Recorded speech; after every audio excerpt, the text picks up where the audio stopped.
Hello friends, I am doctor Jyotsna Mishra और आज का हमारा टॉपिक है राज्य।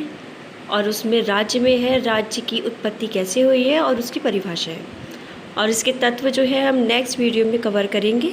और हमारा आज का जो स्टार्टिंग होती है वो ये है कि राज्य शब्द की उत्पत्ति कैसे हुई है। ठीक है, जैसा कि राजनीति विज्ञान के स्टूडेंट ये जानते हैं कि राज्य शब्द बहुत ही ज़्यादा इम्पोर्टेंट है, तो इसी को ध्यान में रखते हुए हम उन्हें पढ़ना चाहिए। और राज्य जो है राजनीति विज्ञान का केंद्र बिंदु माना गया है, जो कि प्राचीन यूनानी लेखकों ने राज्य के लिए पोलिस शब्द का प्रयोग किया था, जिसका अर्थ था नगर राज्य। लेकिन वर्तमान समय में नगर राज्यों का स्थान सिर्फ और सिर्फ राज्य शब्द ने ले लिया, यानी कि अब नगर हटा दिया गया है और राज्य शब्द ले लिया गया है, जिसका सबसे पहले प्रयोग किया था मैकियावेली ने अपनी पुस्तक द प्रिंस में। ठीक है,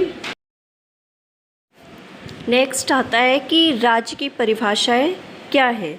तो उससे पहले आप ये जान लें कि राज्य सभी जीवन की प्रथम पाठशाला मानी गई है।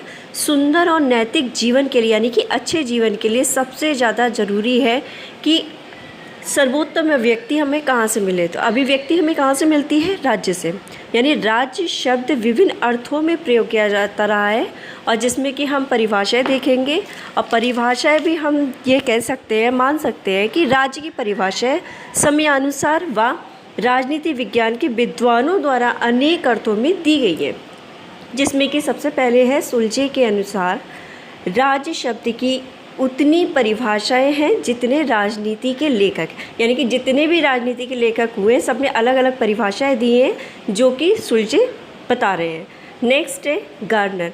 राजनीति विज्ञान का आरंभ और अंत राज्य से ही होता है, यानी इन्होंने इतनी ज़्यादा इंपॉर्टेंस दी है कि उन्होंने कहा है कि राजनीति विज्ञान का आरंभ भी उसी से ही है, राज्य से, और उसका अंत भी राज्य पे ही होता है।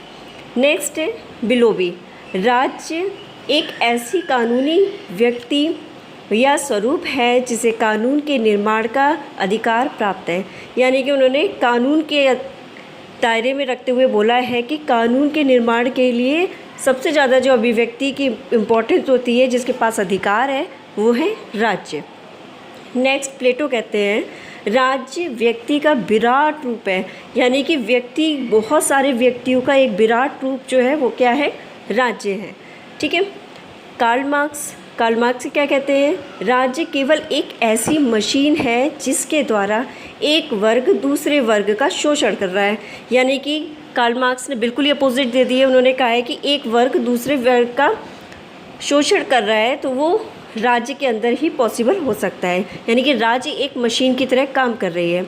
बोसांके, नेक्स्ट है मुसांके, जिन्होंने कहा है राज्य एक नैतिक विचार का मूर्त रूप है, यानी कि जो नैतिक विचार होते हैं, अच्छे विचार होते हैं, उसका साक्षात रूप अगर आपको देखना है तो आप राज्य को देख लिए। तो फ्रेंड्स, आज हमारा ये 2 टॉपिक कंप्लीट होते हैं। एक है कि राज्य शब्द की उत्पत्ति कैसे हुई है, दूसरा है कि राज्य की परिभाषा क्या है। और नेक्स्ट आपको अब नेक्स्ट वीडियो में देखने के लिए मिलेगा कि राज्य के तत्व क्या क्या होते हैं। Thank you friends.